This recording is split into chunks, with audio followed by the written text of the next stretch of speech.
The reason that I did an altarpiece on paper is because I want to make print history.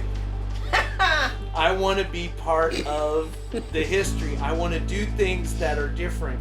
100 years from now, somebody will see my stuff and say, I want to do something different like that.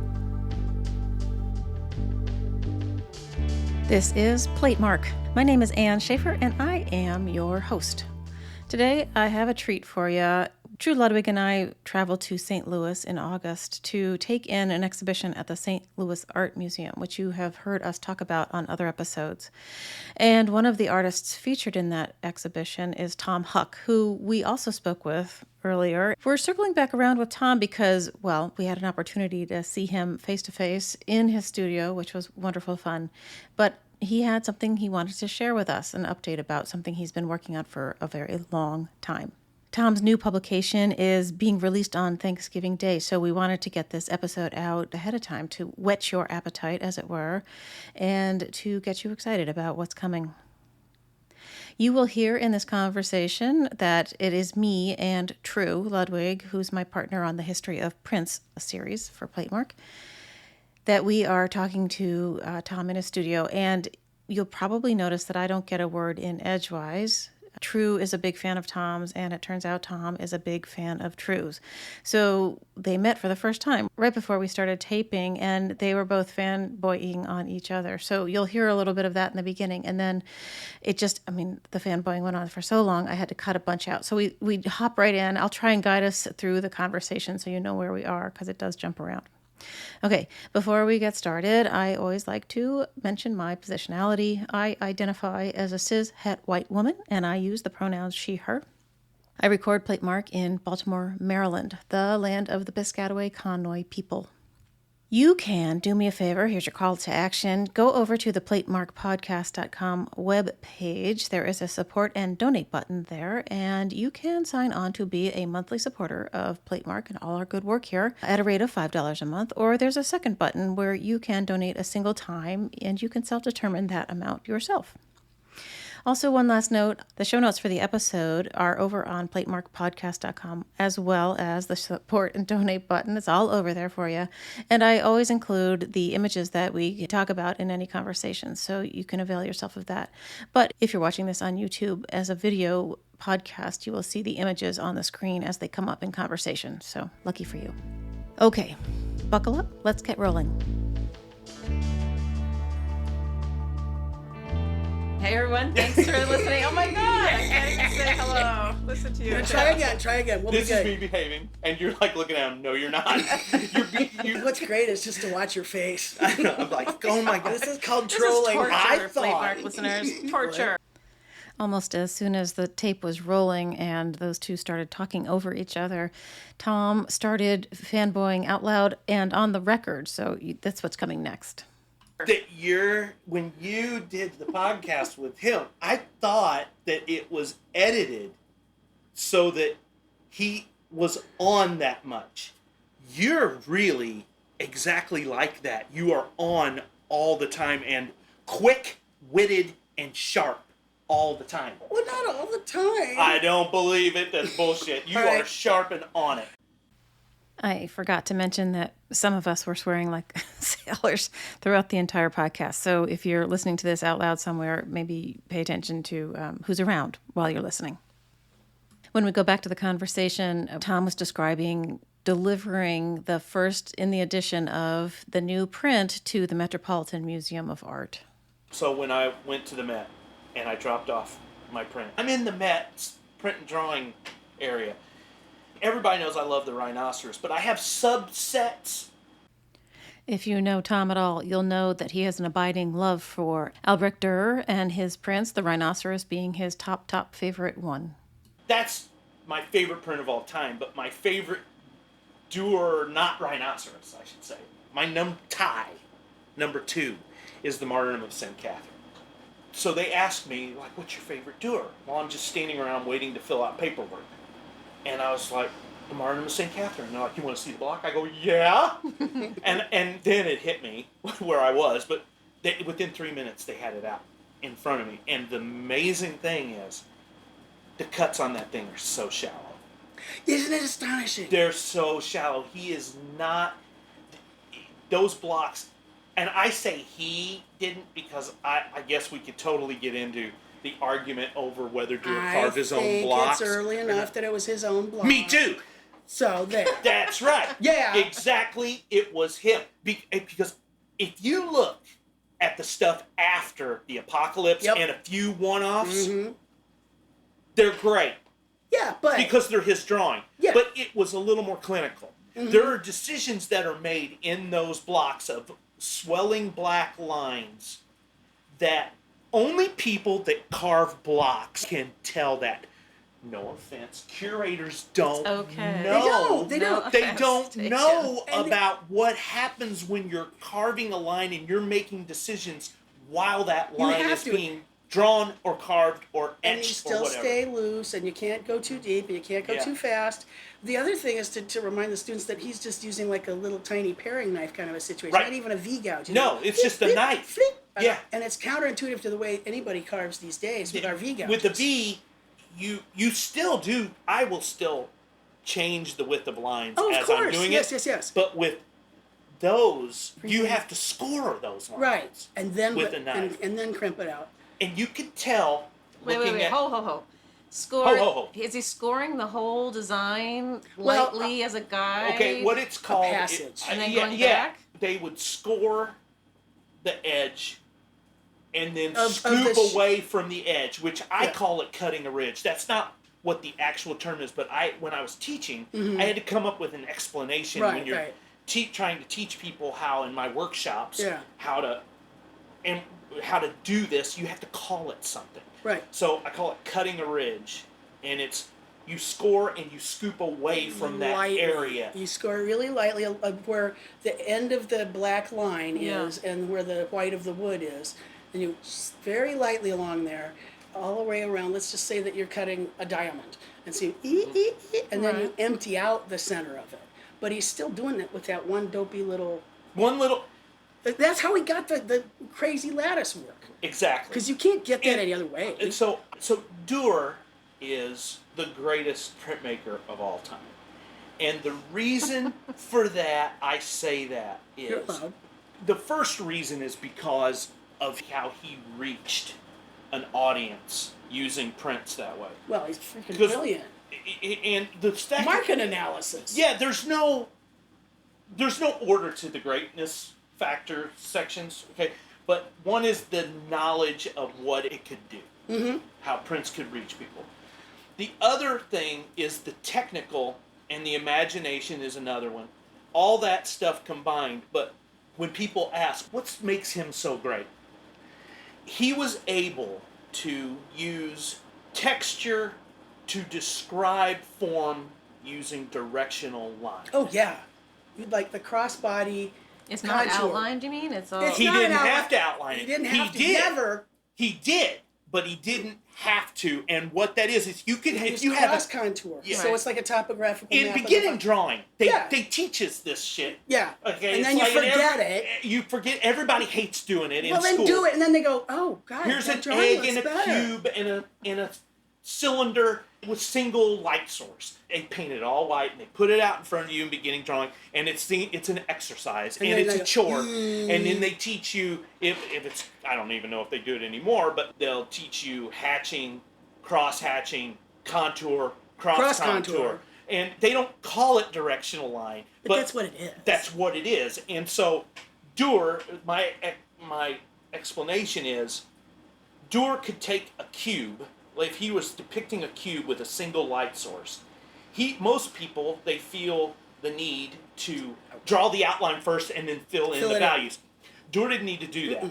He would do the value with one direction, a different value with another direction, and then a shadow on the surface that the cube is sitting on with another direction, and then put the line over it, and then go over the top of it with hatching and cross-hatching, and then dots within the hatches. Or if you think about the flank on the horse of Night, Death, and the Devil. Oh, number 3. Yeah. Number 3 greatest fucking print of all time. Okay. Let's go back to that horse's flank. So then you've got one set of marks that goes across the belly of the muscle coming towards you. You got another set that comes from around the butt of the horse that comes around. It creates that whole volume. And it's the swell and the taper, whether it's carved or engraved. Yeah, or in size. And he totally gets it. Yeah, the swelling of the line then on top of using the directional line too, which is back to what we were saying. I believe that Dürer carved All the early Apocalypse. Yes. The other one-offs, like Catherine is not part of the Apocalypse, but there are other ones. It's in that zone, yeah. It's in that era when he was in his 20s, mid-20s. Then he got huge and famous, and then he employed cutters, Schneiders, just like everybody else did. So yeah, the life of the Virgin. Totally, it's complete. Like, these are all my drawings. It's in perspective. It's got all the nice little vignettes. But you hand it off to Litzelberger or somebody like that. There's a uniformity to those later works. Now, what was the date on the Rhino? 1515. Jeez, man, that's awesome. Sorry. 1515. Okay, so that is that's what? Later. 30 years after? Well, so we've got the Apocalypse is 1498. Yeah, so it's like 17 years, 18 years after. That's a long time in Renaissance In that lifetimes. time, that is an eternity. Yeah. Okay? It looks less clinical and uniform than the Virgin series, the Life of the Virgin. It looks a little different. It has more of a spirit of the earlier stuff. Indeed. Maybe it was just somebody that got his line work. Here's the cool thing. So you got the 1515 Rhino. One of the things that when Tom gets to Baltimore for the print fair, really need to take you to the George Peabody Library, because if we needed to do an exegesis on the original Rhino, and then when it's repeated into another book and the scale changes and you can see it's a different hand, and then you can see, that's not Dürer, he's pretending to be Dürer, and then somebody does a copy of that into another book, then you go, well, that's why Dürer is so good. Yeah, you can see the pale imitations. It's like Xerox of a Xerox of a Xerox of a Xerox. And you're right, the spontaneity, the life within those marks. There's a joy in... It could be the subject matter carries the day. It's not that, like, some of these prints that are like... Wait a minute. That's like totally his. There's a joy in... that's totally his. Because of the line work. Yeah. Is so different than the later stuff. Yeah. When you're looking at a Dürer, he's the first person in woodcuts that knew how to get atmospheric perspective by just simplifying the line. He would go in his compositions during the Apocalypse era, he would do foreground, simple, middle ground, action, complicated, dense, values, wide range, which is hard to get in woodcut, and then back to simple in the background. Some lovely little incidences. Yeah. Like the mountains, or a chateau, or a little pie crust cloud up there. Birds. How my grandpa taught me how to draw birds. He's like, you just do 2 U's. Right, except he doesn't, because his birds he does a W. Yeah, and he knows how to simplify for distance, and he knows where those things are, and he also figured out what the limit. It's not that the limitation is the wrong word for when it comes to any graphic medium. It's more like how the line reads. You know what's really fun? When we taught history of prints together, is there's like Ecce Homo from the Life of Christ, the large one. Well, we had it as it was carved, and then there's a hand-colored one. And you know that he's like, no, fucking nobody needs to put color on my stuff, because it screws this beautiful line. It really changes it, and then, it dulls it. Well, and then they'll like put in the blood spatters and stuff, because these people wanted color, so we're gonna, and it's like you can just see Dürer. But why would he have this glorious range of marks and then have you cover it up with your stupid body color? Well, I always say, people ask, why don't you work in color? I have. The color in my stuff has to be there for a conceptual reason. And I don't really count chiaroscuro. That's just It's a tint. Yeah. It's not local color or anything. It's a tint version, so it's still monochromatic, basically, with a chiaroscuro. I want people to imagine the color. But let's think about this. So Dürer you don't need your stinking colors, right? It starts letting you understand how much of a stage director Dürer was. And he's pulling all of those designs out of his whatever, right? And he understands where to position the figures and how to get the most drama in it. And it is truly a passion play. I said to you, Ann, about how Dürer was funny. Yes. There's humor. It may not be I don't know if it necessarily It's not a was knee slapper, It but isn't it's a there. knee slapper, but the papal figure getting his eye ground yeah. out. There are little things like that. Well, just where the maw of hell is like biting his head off. I mean, And those animals are funny. The critters are funny in there, and I don't know if they would have been funny necessarily then. Maybe it was the ergotism. I don't know. You know, do you think it was the ergotism? Do you think it was the ergotism? Well, Do you think it was the ergotism? What the hell is the ergotism? It's The ergotism. Ergot. It's a fungus that grows on rye. And that's what causes... It turns into LSD when you bake it. It's bad rye, and they think that that's... Well, damn, that's the wrinkle I didn't put into art history. Ergotism is what causes these problems, and you start hallucinating with bad rye, and that's where they think the Bosch shit came from. There was a bad rye outbreak, batch throughout Europe for a while, and when they would bake it, it turns into some form of LSD, and people were eating it, and they would get really sick. And I think it was called St. Anthony's Fire. And it didn't have the kids in it. No, it didn't. It was the St. Elmo's Fire. Man in Motion? Whatever. Anyway, so back to St. Anthony's Fire. And we love St. Anthony. Well, yeah. Well, people were hallucinating, and an order of monks, St. Anthony's order, treated people with St. Anthony's Fire, but the problem was they were using roots and shit that made them hallucinate more. But they documented all the hallucinations, and they think maybe that's where some of the imagery comes from. Well, that's in those northern European imagery. They're coming directly from ergotism. I got that from Steve Goddard. But there's the other thing. They think that was the Salem witch stuff. Yeah. They think ergotism was the problem why these women were hallucinating and people were so I know it takes it away from the carving of Dürer, but think about the Four Witches that's done by 1497, and it's right at the same time that the Malleus Maleficarum is published. It's like, okay, so you came up with a book to persecute women because they're experiencing something that they ate, and now we can just call them witches. Right. Yeah. It was because of some bad fucking bread. And they're the ones that had to bake it, and now they got to get baked themselves to... Yeah, right. So why the white men, as usual, are controlling things, even though they probably were eating damn bread Of course they were. Right? They were, but then they were just like, oh, I got a long night down at the pub. But that and the fact that, It's, she baked that fucking bread. But it's always, putting the blame on the woman. Always. I guess I still don't have a full understanding of how depictions at that time were of its time, because I tend to lean into the look at that witch riding that goat backwards, it's fucking cool. Oh, you mean the saggy titty lady? Yeah. Another great print is, and we're going to go off on this a little bit, talking about Witch's Sabbath. Yes. By Balding. Yes. It's the greatest Halloween image of all time. It's splendid, and they're like sitting on and it's powerful. And the two, whether it's in one color or two. Right, and I've seen it in multiple colors. And it's great, no matter what. Those images for me when I was a kid, I saw those really young. And they had an impact on me, not even knowing the history. There was no Google when I was 13. Those are witches, and they're making stuff, and they're frying babies, and that's what's going to make them fly. And it's special. It's fantasy art. Oh, for sure. Absolutely. Before it was given a bad rap by art schools. Well, yeah. Because I told you, and in the last podcast, I'm from a background of album cover art in heavy metal.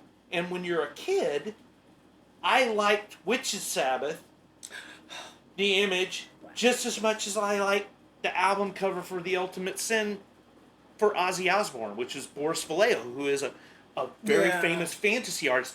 There was to me, it was all art. Yep. And I still don't delineate between that stuff. It was all my influence. Well, then one could get all snotty and say, well, that's commercial art. Well, then one could say Prince were commercial art, too. He wanted to make some money, man. Well, duh. So he came up with, well, here's an idea. It's the end of the world. It's going to happen in 1500. I think I'll come up with an apocalypse. Right. Yeah. And in fact, I don't even need your stupid Bible text on there. It's just going to be all images. No. That's enough besides you'll be dead. It's fine. That, what got me started, and maybe this is a good thing to get around to, when you said it without the Bible text.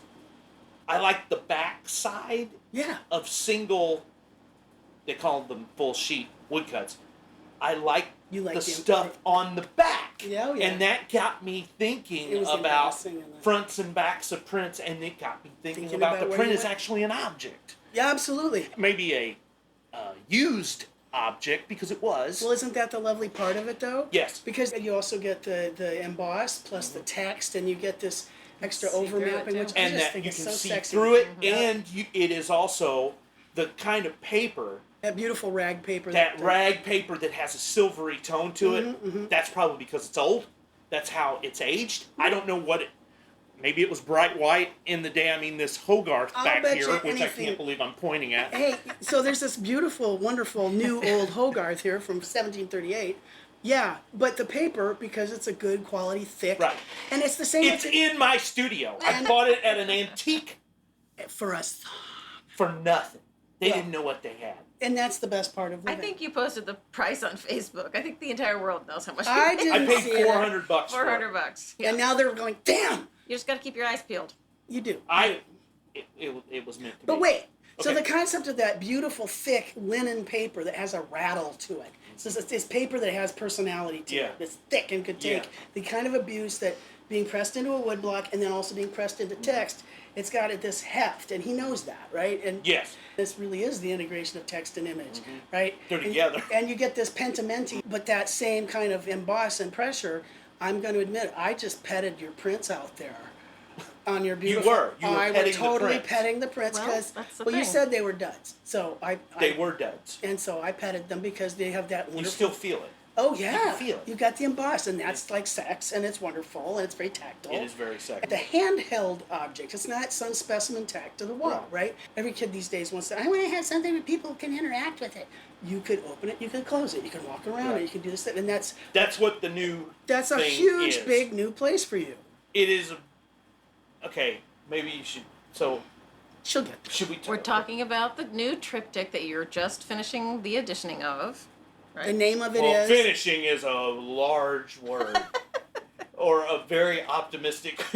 We have 13 more of them to make, on my half. The other half has to be put together in Scotland because we split the edition. Stop, rewind, play. The name of this new altarpiece is, A Monkey Mountain Kronikle. and it's destined to come out when and in what capacity? Thanksgiving 2022. 2022, it'll officially exist out there, finished, done, broadcast to the world as a finished thing. And it is 1, 2, 3, 4, 5, 6, 7 blocks. 8. 8 blocks. Where's the Front 8th? and back. Wait, okay. 1, so 2, 3 front. It's 1, a 2, 3 triptych. back. Yeah, You open- with a predella. Right. Okay. So not only did you have to carve all this thing, but it's like the biggest unfolding book, which is what I always call Northern Ren art. It just always is. More things under every layer, right? Yeah. So you're coming up with ways to exhibit this upright and beautiful, like you could experience the Ghent altarpiece or anything like It's that. an object that is made to be open and closed, and it's an altarpiece on paper. I planned it 7 years ago, started it 5 years ago, and I finished it, the carving part of it, in March of this year. Did COVID help you make more progress on that or less? I took a year. I had to stop for a year Because of the move to here? The move, and I had to make smaller prints to make money. I had to stop, and I did a few small things to fund the move. And then when I start these things, I have these great. I start them in my sketchbook, and the reason that I did something like an altarpiece on paper is because I want to make print history. I want to be part of the history. I want to do things that are different. And one of my friends was like, it's like, why, Tom, does everything have to be so hard? And it's because I don't want to make the same fucking print for the rest of my Because life. prints. That's why. It's always the It's what if. It's always What the why if? not. And all my heroes did Stuff that new was new. things Yeah. that were new and things that hadn't been done before. So I want to keep that going. And you then can- 100 years from now, somebody will maybe see my stuff and say, I want to do something different like that. But you have the luxury of scale because Dürer didn't have plywood. exactly, and they didn't have paper in those. You know, They did they not. would have to put They would have put it 192 little together. pieces. They would have put it, which they ended up doing for the arch. of That's a Aporkalyptus. badass print. Right. Even though it's stuck together, you're just still, it's a massive Come on, thing. It does its job. It kills. It just kills. My idea behind this is always growing. I'm moving toward growing in my work and figuring out how to do the history, like do things that are just, when I was trying to explain this to these really well-known print curators, what I was working on, I wish I could show the audience, but it's like I'd be explaining to them, I'm going to do an altarpiece on paper and it'll open and close, it'll be upright, and you'll walk around it, and while I'm saying this, their eyes go over my shoulder, like looking into the distance, like, what the fuck is he talking about? And then, when we got one together, after 7 years of thinking about it and planning it, and we had figured out a few things, it was difficult because it has to open and close, and you've got hinges, and I had never glued anything that big together. There's a front and a back, and So it's on both sides. it's on both sides. But the center panel is a print on both the front and the back. Yes. And it's hinged to the doors of an altarpiece that would fold in on themselves. Correct. Front and back. Yeah. And then you've still got the predella. The predella comes out. Originally, the predella was going to be Oh, that's right. It's connected, but I was like, that's not going to work. So is it supposed to flop down, kind of like a centerfold? It's you know what it is. I reached a point where I realized I'm not making. This is a weird place to be. I'm making these things to be in museums and not in people's homes. Right. I don't know if this is what it's called, but it's basically an old school presentation print that people would get around a parlor and pull out the prints and look at them. It's an oddity kind of thing. And so the predella rests inside it, and it is, I call it a portable predella. That's the title of it with 2 subtitles. And then it comes down and you just set it at the bottom, or it's displayed upright at the bottom somehow, which I'm currently working on how to display this thing. And then the Met got number 1, right? And I showed the curators a video of Jen, my partner. I hate saying it because it sounds like a law firm. I know. But so I had her open it and close it and do the whole thing once we got it, and I sent that to him, and it was immediately like, oh my God, yeah. This is what you were talking about. Holy shit! And it's like suddenly the focus. She goes, shift. "It's an altarpiece," and I was like, "Yeah." One of the curious, just like I said. When they see how it's closed, immediately, not even seeing it opened or closed because of the way that an entry to an altarpiece is. It's a presentation front with a male figure, female figure, Adam and Eve, God and Mary, on and on and on. I followed certain protocols throughout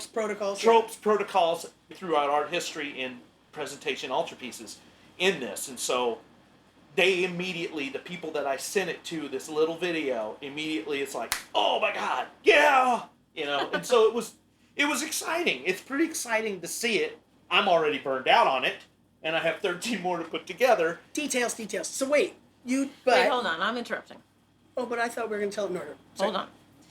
Let us congratulate you and the Met for their wise choice. It's the first work by you that's in their collection. Yes. Which is exciting. It's pretty cool. It fits with definitely the art of the Middle Ages. Yes. It fits within that. That's what inspired it. But it's also a very contemporary subject matter. Exactly. Which things haven't really changed that much, right? No, we of had course a not. goddamn plague. People are right. wanting to kill each other over religion. You have people that are in power that need to be taken removed. out, Yes. and on and on and on. At times, really, there's not much that's changed. No, but we have been talking about it as an altarpiece. And for most people, that would conjure up some Jesus stuff and some, saints and stuff. So let's maybe run through the iconography. Okay, so it's called a Monkey Mountain Kronikle, and the tagline is a devotional woodcut for the ages. Because I want it to be a devotional object. So the iconography that's in there, it borders on insane twists on religious stuff mixed with S&M motifs, mixed with fast food advertising, mixed with conspiracy theories mixed with cartoon characters that are then transformed into worship deities from their real life to their afterlife. It's all in there. The through line is excesses and gluttony. Gluttony is the main thing, and it's American gluttony. It's American gluttony in politics, food, bad food, conspiracy theories, gluttony in religion, gluttony in hate, and how it is served to us like Big Macs. Ah. If you package it just right, look, the way that they did this, here's what's so brilliant about MAGA land. And I use brilliant not in a complimentary, but this is not stupid. They figured out what 30 to 40% of the population really care about. Sports. And they branded it like a fucking sports team. So that you're picking your team. They like the logo. They like the clothing. It's wrapped in the flag. We can all get behind that, right? So... The spirit rallies? Yeah. Sports spirit rally. And they have marketed it like a sports thing where it's a win or lose, your team, mine. And how else can you explain why there would be a San Francisco 49er fan living in Park Hills, Missouri? They like the logos. They like the uniforms. Well, but if you just read the banderole across the front of your Pradella, we eat, we sleep, we hate, repeat. I mean, it just... They got their tagline. Yeah. They've got their Make America Great Again. Mm-hmm. Okay, you deserve a break today. Mm-hmm. I'm loving it. Now, I don't know what the other Have ones it are. your way. Have it your way. There you go. They've come up with sloganeering that people that have been fear-mongered to can latch onto. And that is really what the whole thing is about. And then when an American is in on something, they're all in. Otherwise, how could you explain more people voting on American Idol than vote in elections? Because it's slick, it's packaged, it's pretty. It's slick, it's packaged, it's pretty, it's bass, fun. it's fun, it's got glitzy, boobies. there's boobies, it's pseudo music, and it catchy sometimes, and there's a human interest story. Maybe always. a whiff of scandal. A whiff. But not too much. Right. Because I started really paying attention to this trash culture part of the U.S. right around the Tanya Harding. Oh my goodness. And Oh, you were a skater in early what's on. What's the other one? Tanya Harding and oh crud. Kerrigan. Yeah, Nancy Kerrigan. Right around that time, I did a print that was kind of about that, the transformation of Brandy Baghead. Skating, trash. I started paying attention to where this was going. Mm-hmm. And someone that is willing to put a hit on somebody over a fucking skating competition says a lot about where people are now. And it's just become more extreme. And it was marketed as a drama. That's when I started paying attention to culture rot through what is packaged and delivered to us through our media. And that's what this whole thing is about. 30% of our population, which was Tanya Harding, against the elites, which is 70% of our population. Right. Right? It's the way it's played out in the media. That was where, to me, this started. And it was on the heels of a Monica Lewinsky blowjob. Yep. Which was another thing. Well, Bill Clinton's just a hillbilly. He got a blowjob in the Oval Office. That Arkansas hillbilly. And you wouldn't do the same? And you're right. So you think about, so you had like the blowjob heard around the world, and you had the Nancy Kerrigan, that's 92. The kneecap job And heard so around then the world. you think that was exacerbated. Then you have the internet that control that much more on top of all of it. Well, and O.J. Simpson. Look at your eyes fly open. I Let's know, throw right? the race thing in on top of there, too, because that was a nationally sensationalized, covered car chase. Right. You got Rodney King in there, too. It was all that mixed up in a lot of other sub-dramas going on that sort of caused it. The L.A. riots, Rodney King, and then there's on and on. I was working on the rural satire in my hometown stories, but they were always part of a bigger issue, too. But if you start thinking about what we just listed, it is just so effing bosh. Oh yeah. I mean, just the absurdity of all. I'm looking at the Hogarth, and is that from the Harlot's Progress there? No, it's a one-off, isn't it? It's just out. It's the time. Really? It's the time period, isn't it? Well, but they've got all of their nice little syphilitic, beauty marks. It's and all actresses changing in a barn or something. Yeah, strolling actresses changing in a barn, dressing in a barn or something. Well, there they have it. But Hogarth would have done all this stuff. Look at the composition. You look at the vitality of that, and then you look at what Tom's been doing. You look at all of the creepy little beasties in our bosses. There's a lot of creepy little beasties. What were you going to ask? Well, the thing that... Back to you. No, back to you. My turn? Of course. The thing that switched Tonya Harding and all that in '93, go back to Wolf Blitzer. During the Gulf War. The beginning of the Gulf War. Yes. That was the first time we started having the 24 news cycle. It was. 24-hour news cycle. Lewis Black said, the problem with our culture now is you don't have 24 hours of news, you have 48 hours because of the ticker that's running at the bottom. Right. That kind of thing where people felt they needed to fill time was not necessarily a good thing.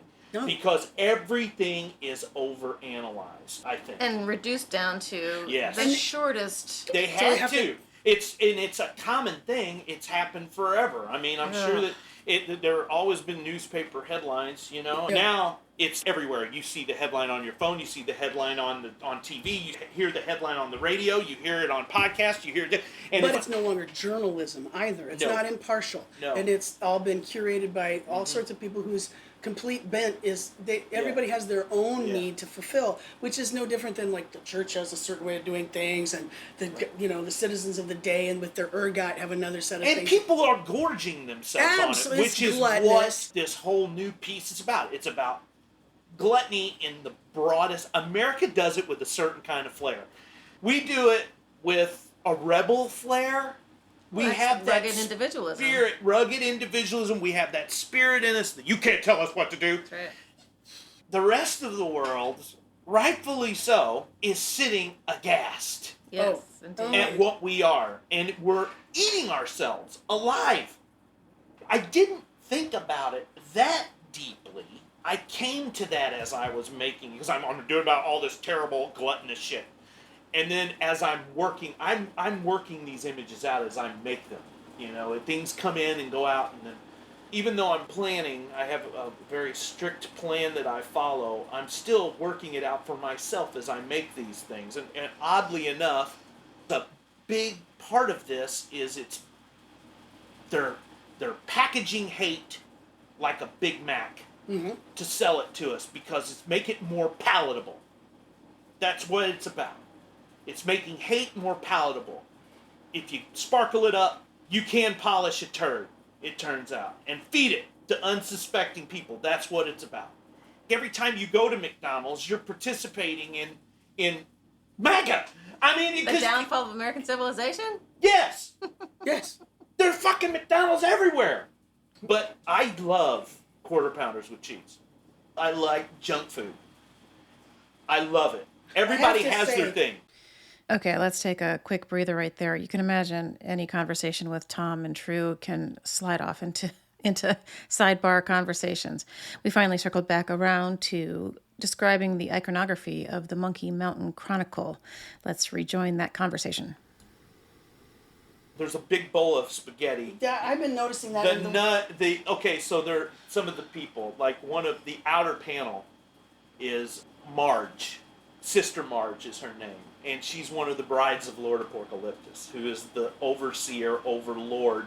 And then in the right-hand panel facing her is Papa Aporkalyptus, who is actually Lord Aporkalyptus, but he hasn't died yet. So he has died and he became Lord Aporkalyptus after Papa because it's short for Pope. Right. People, they call him Papa. Papa. And so there are characters like that, and it's also about transcending into something worse. And so, like, even if you die, you can become worse. An asshole is still just a dead asshole. That's right. So we have the Madre Aporkalyptus, and then you have the little nunnish figure. It's a combination. S&M. S&M. Luchador. Luchador mask. Right. Because some of those things overlap. Yeah. In their looks. But then I'm noticing the really fine piece of meat that's hanging from her. What would have been her rosary. She has a pork steak. Steak. Yeah. rosary. And I just wanted to make sure I understood. I mean, she's very devoutly praying to the magnificent. It's one of the brides. It's one of the brides of Lord Aporkalyptus, who she's the head nun, and then that's one of her underlings there. And then there's a bat helping her hold a spaghetti line, which continues through to the other panel. You can't really see her because you're looking at the actual wood blocks right now. All be out in November for everyone to see. There'll be a website that takes you through it. And it also has its own line of merch that's coming out too, which is something I've always done because I always felt like, okay, if I spend 5 years on something like this, it should be an event when it arrives. Like an album. Like an album. Like, I got a lot of that stuff from music. Like, if you're waiting for the next Radiohead album, there are t-shirts, there are stickers, there are posters, there are online promos, there are this, that, and interviews, and on and on and on that build it up, and it's an event when it hits, and I never understood why it wasn't okay for an artist to have the same thing happen. Well, please do tell us about the two different levels of the Happy Meal. Okay, so there's a side body of work that goes along with this, which we're getting ready to start. It won't take that long, but so all the merch, there's going to be t-shirts, there's going to be keychains, there'll be stickers, and actually they're going to be devotional relics from bad prints. I'm going to cut it down and I'm going to sign the back and we'll package it like a relic. And we're going to do, instead of a Happy Meal, there'll be a box like a Happy Meal, but it's called a Box of Sorrows. And it's all you'll be able to get all of the collectible merch that goes along with it in a totally decorated box that will be screen printed and put together. And if you look up there, because you didn't tell them where we're at, we're in my studio. Yes, we're in. Drew and I just kind of jumped right in. You did jump right in. There's a Happy Meal box right up onto I haven't gotten to you, it's been there for a year. It's up on the bulletin board. You can see the little golden arches sticking out there. We're going to lay it out and trace it and figure out, make it a little bit bigger, and then that's how we're going to do it. And then we'll screen print onto it. So there'll be the Box of Sorrows, and we're going to offer those for sale. But everyone that gets the actual triptych will get one of those with it. And then there's the Budget Box of Sorrows, which is just a pizza box with the imagery on it with a t-shirt and a sticker. That's the Budget Box of Sorrows. So there'll be those levels. And then there's a poster, a hand-printed poster that we've already done. And that'll be the Monkey Mountain Kronikle General Store that is on the website that exists. And is the website live already? No. Okay. Thanksgiving, but it will be, the URL is... It is LordAporkalyptus.com. It is? Yeah. LordAporkalyptus.com. You two just saw it. I unfolded it. We did. It's the template, though. It was the fucked up one. Well, I think what may not be clear to folks is that as a triptych, you can lay it on a table and unfold it like a fold out in a book. But really, as a stand-in for an altarpiece, it ought to be seen It will be upright. So, and we're working that out right now. Right. I think I got a plan. So you're supposed to be able to walk all the way around it, yes. 360. It should be printed like space. it should be displayed like an altarpiece. In the day, let's say that this is the altar. I'm gesturing to the table immediately in front of me where the Lord's Supper would be prepared. The altarpiece would be above you. It would be closed most of the year, and they could open it for that. But the point was that the back of it would also have images. And so when the people came up the ambulatory, the side aisles, they could go around the back of it in the apse, and they could see all the other, oftentimes smaller stories that would have a way of explicating what you saw in the front. But there is the thing, too. This thing does exist within the print world. It's a work on paper. Absolutely. Made. I want to be a pain in the ass to print rooms. Down the, like, oh, God, we got to get the huck out. Oh, jeez, well, get your staff of 5. Let me tell you that we used to do that to Anne. I do know, because I know, not as much as you, but I know my print history pretty well. Tom is pointing at True on that one. He knows his print history. You know your shit, dude. Not like you do, but it's quite intimidating. But thank you. But I know where it sits, and I know that it is unique. If it was like the the altarpiece that is presented to the cathedral of the city, as they did in Siena. And the whole town would, with great triumph, and it's like been waiting, and he finished it, and we all bring it up, and the whole town is la la la, and their procession behind it, and they have, festivals. They're processing the actual altarpiece Absolutely. through the street. The city. It was a huge deal. Yeah, come on, man. That was the IMAX of its day. There were It was. no other places to see images. Yeah. So imagine the Cathedral of Huck. And then this whole thing gets trotted through town, and everybody's having their erga dance. And I think this is going to be tricky because of money and travel stuff. I don't want them to do this if I'm not there, but I think we have made it so that in Aberdeen, where this is being done, next to Peacock Visual Arts, who are my wonderful print partners, we haven't talked about them yet, but they're the ones that got this project going with me. There's a church the church is their landlord. And the church is not being used. It's not being It's used. repurposed. And the altar's still there. And we're gonna shoot it on the altar. Yeah, you up are. on Of course you are. We're gonna put it in there. Of course you are. The promo shots, and it'll be open and closed. It's unbelievable. It's gonna be I walked perfect. over there. I was like, "Oh my God, this is perfect." And it's so perfect that the whole concept of gluttony and Yes. and The BBC came in and spent a weekend watching me and talk about this. It sounded insane, and people are like, "What is this?" But that stuff will all be on the website. I was going to say, isn't that on the website yet? Not yet. Who's your You may be able to webmaster? find that. You can find that Probably on the YouTube. BBC, yeah. The BBC Scotland. No, there's no need. It'll all be on your website. It'll all be there. Everything. The triptych, what's the scale? We haven't said what the scale is. We know it's big. but- Closed, it's 4 feet by 4 4 feet, feet, Okay. with a 12-inch predella Right. below it. So it's around 5 feet By 4 feet. by 4 feet when it's Closed. 5 feet by 8 8 feet, feet when it's because open. when it opened it's 8 Yeah. feet long. Right. And we're going to show it 3/4 open like they do. Yeah, Because you want to know. I want people to know it's an object, Mm-hmm. and it is a functional thing, because if you have the doors partially open, you know that. But because this is a 21st century altarpiece, because if it were, it would have to be opened all the way on a feast day. We'll just do it on Thanksgiving. That'll be perfect. And we've been putting out teasers for like 2 years about it. And it got delayed really to that in a better way. It ended up being on Thanksgiving, which it should be, because there's a book. There's a book about me coming out in the next month and a half. And it's like 20 years of my stuff. And I know that's going to...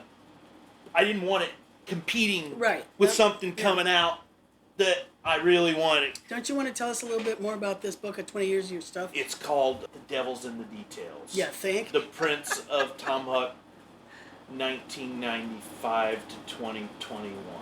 And who's behind all this?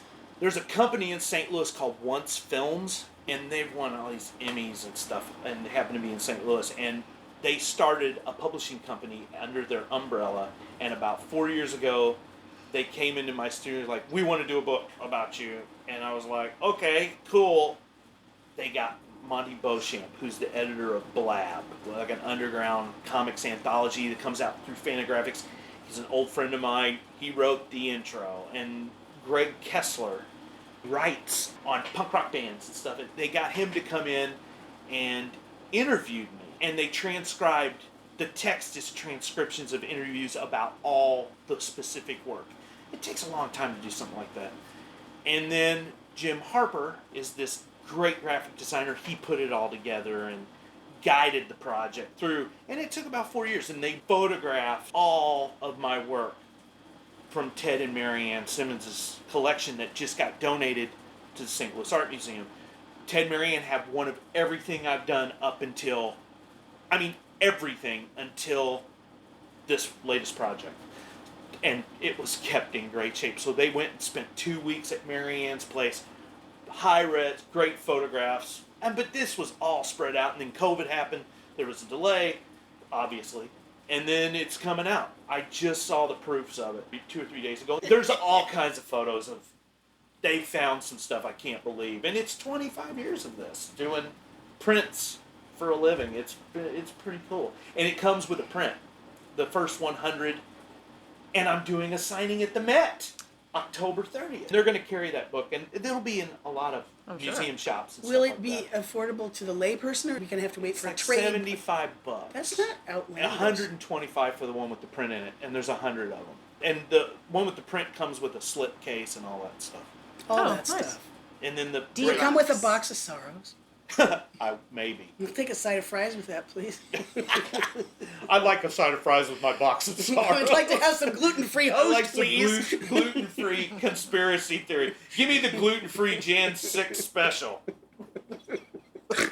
What, the box of sorrows, not going with a triptych to a place. If somebody wants to buy just the box of sorrows, what's that gonna run? Do you know? $200. 200? Yeah, $200. Because it's got some stuff in it you won't be able to get. I mean, it's anywhere else. Right. the relic that I think. It's the relic that's in there. You want that? No, it's going to be, yeah. It'll be, they'll uncover this in some archaeological dig and go, oh, it's the hidden religion of Missouri. I always thought like this. I thought this with Electric Bologna Land, but that was going to be the one. This one, I get that way. This is the one. This is the one. The thing. The one print The one to thing rule that I'll them be all. remembered for, maybe. That's maybe, right. if I'm lucky. So I'm going for that. That's because of the history thing. Well, I think, but that's really important. You're going to do your little pilgrimage, and we're all Right. going to get our little tidbits. I'm of on a time. print pilgrimage. That's right. So the Bach, I'm fixated on the Happy Meal, the box of Yeah. sorrows, because the Baltimore Museum, where I'm no longer, had not a huge collection, but a pretty good collection of those multiple objecty things. Yeah, Of like- which this would be a perfect addition. Like they had that series, The Thing, I don't know if you ever saw that, which included a ball by Michelle Gravener. There's a box set from the 1970 maybe these? artists and photographs that Yeah. has like the light bulb Maybe in they it. will. Yeah, there's Maybe all they sorts will. of good. I'll end objecting. up waiting 18 months for a $250 check, probably, but okay. You might. Maybe.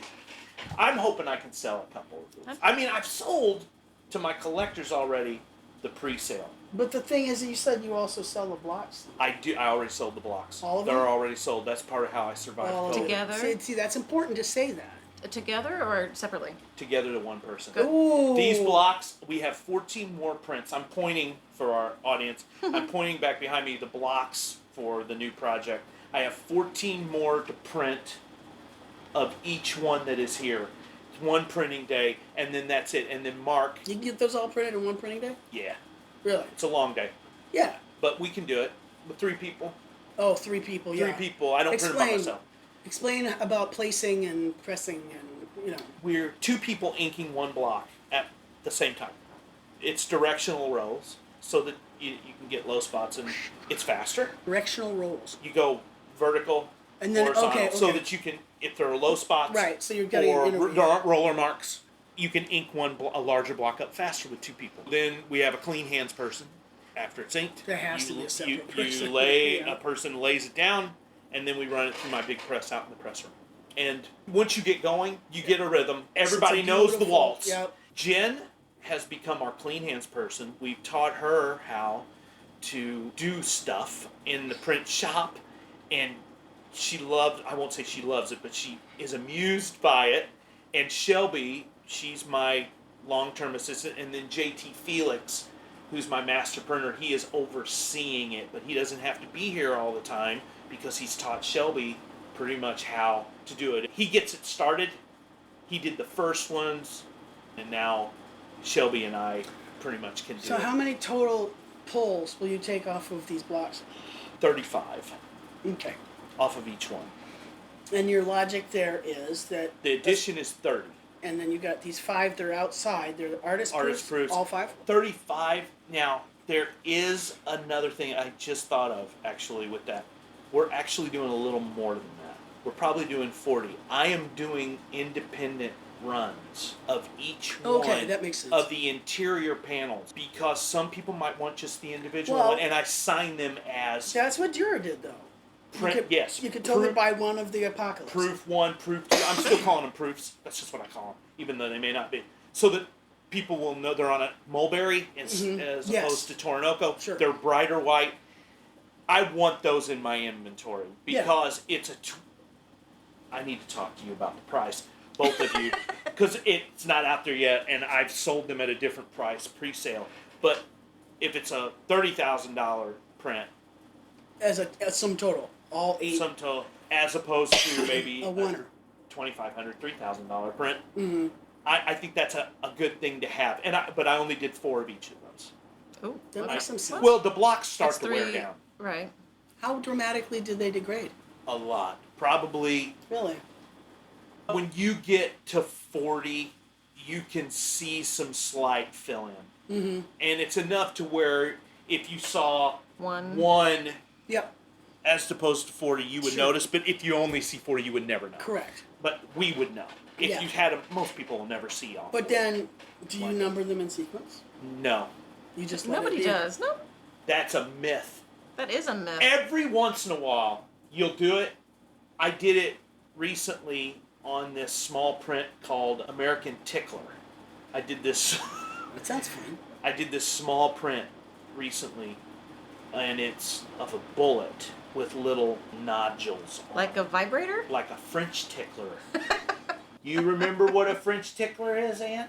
Is that a particular kind of vibrator tool? It's a condom that came in I- gag, literally. No. It came in as a gag gift in gas stations. It was a rubber with little rubber bumps all over it. It's called a French tickler. At gas stations, you used to be able to put a quarter in and get tampons, condoms, or sex gag gifts or something for whatever reason. And it gave me the idea. I'm going to do a bullet with the little Gotcha, rubber I nodules see. on it. Like the French tickler. I go, yeah, because if it's an American bullet, let's make it feel better when you die by gun violence, right? An American thing. It's that packaged Right. thing. It's right over there on the table. I did those in sequence. We were in here. We were just print them. I'd sign them, and we just happened to do it like that.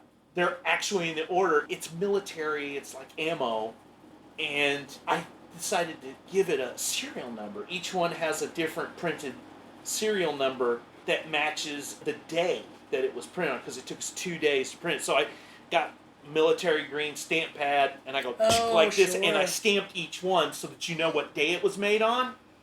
And so it sort of added a little extra layer of the militaristic part of it, because if you look at ammo or you look at military stuff, they put K rations Yeah. and It's MREs. sort of like they a all have a French- date made on, The French and that's mark. what I did. I think that less so with woodcuts, but more so with etchings is that you do those in sequence, because the plate really does degrade. It does. Far it more really does. visibly, like if you were doing aqua tint.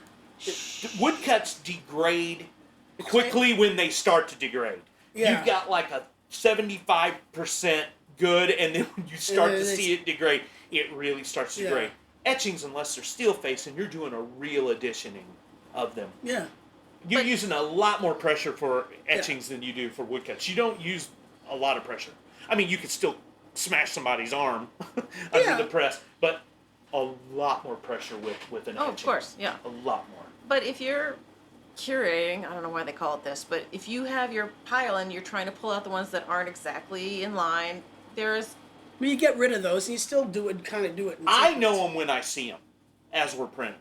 Typically, What, the duds or the good ones? sometimes there's an obvious dud. Oh No, my yeah. God, we were Oh, too. sure, of and then course. you put that aside right away. But you know what's so funny? We went through all of the panels of a Monkey Mountain Chronicle. Shelby and I laid them out on the floor, and then I got up on a ladder, and I was like, that one, that one, that one, that one, that one, definitely are good. Those go in. And then those are okay. We moved those to later numbers. Mm-hmm. And then we went for lunch, and I came back, and I doubled up on myself. Like, I was like, that one's good. She was like, those are the ones you said were terrible. Because really, we can see when you're the maker of it, you're hyper tuned. You're hyper tuned to it. Yep. So, but even then, once you go back on yourself sometimes, what are good and what are not.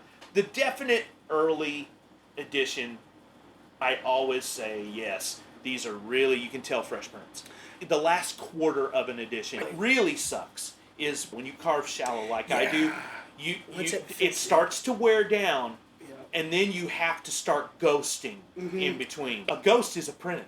I hate doing clean off prints because it's starting to cut into how many you're going to get. I keep mine low anyway. We printed 100 off of the block or so of the American Tickler print that I just did, and you can really tell. I was like, we're just going to make it whatever the edition was. I didn't like the last. But you know, it's interesting when you're talking about the clean-offs, because I hate the idea of putting any kind of solvent to clean off my plates, so I always just clean them off on newsprint. Then I think, well, what could we do with all of this newsprint that's been cleaned off? And yeah, it takes away from the life of the plate. I don't want to put any solvent down into the wood because it just... The worst thing you can do, do, but you have to do it sometimes, is stripping a block.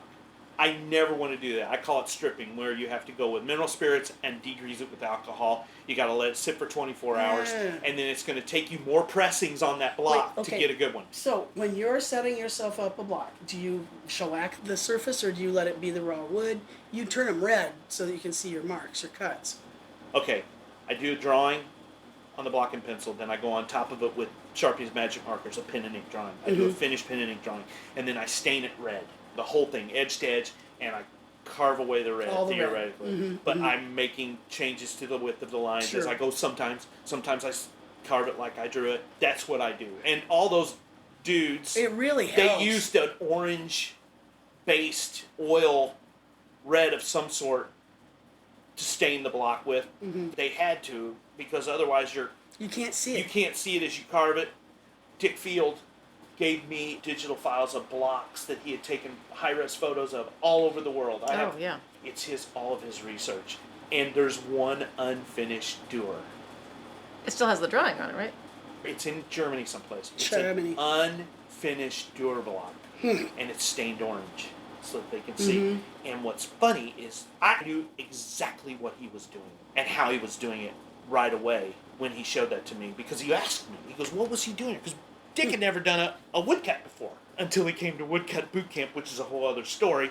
But he showed this to me, and it was like, what's going on here? I go, oh my God, he's cutting a ridge. There's a way to do it. And there's a way not to do it. And there's a way not to do it. Same thing that I experienced when they showed me that block at the Met. I was just like, oh my God. He was visiting me. Yeah, That's what it felt like when they pulled that out. It was like, this is a visitation. Another deep breath. So they started wandering off and digging around in drawers and looking at prints and blocks and stuff, and I had to corral them back in. We're almost done, I promise. Everyone, sit down. We're going to say goodbye so I can turn it off. Okay. So what do you want us to say? Are we supposed to say something Goodbye, nice? Goodbye, everyone. No. Okay. This has been delightful. This really has been delightful. Can we do it again? Absolutely, anytime. Anne's telling us to shut up so that she can do the closing. I know, we've been terrible. Not completely. We could have been worse. Yes, we could have.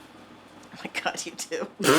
Jesus. It's the first time we've ever met. Hung out. Yeah, True and Tom have met for the first time IRL today. They've been fanboying each other for a long time. Yeah, but it's been a pleasure talking to you in your own studio, Tom, and I thank you so much for letting us come. Thanks, it's awesome. It's awesome having you here. Thanks. And the Subway sandwiches were delicious out here in Ozarkville. There's a Subway, Tom. We're in the country on a Monday.